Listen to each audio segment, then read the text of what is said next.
guys, try natin mag-visit sa Coffee Chapters, P. Burgos, Pasay City.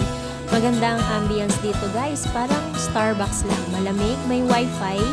Pag weekend, meron naman ditong open mic, mga banda. Pwede kang kumanta kung gustuhin mo, kung gusto mong ipakita yung hidden talent mo.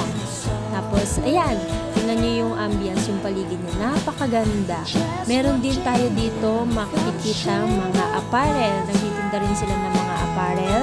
Meron din mga books kung gusto nyo magbasa-basa. Tapos, ito, maganda naman ang counter nila. Mga accommodating sila. Ayan, mga books. Ang gaganda, di ba mga guys? Maraming tao dito araw-araw. Kung magkaramihan, mga kagaya namin mga bata pa. Tapos, ayan ang mga menu nila. Mabilis naman silang mag-serve sa awa ng Diyos. Tapos, tinry namin tong blueberry cheesecake. And then, ang in-order namin, iced coffee. Tsaka yung coffee caramel frap. Masarap naman siya guys. Hindi siya gaanong katamisan.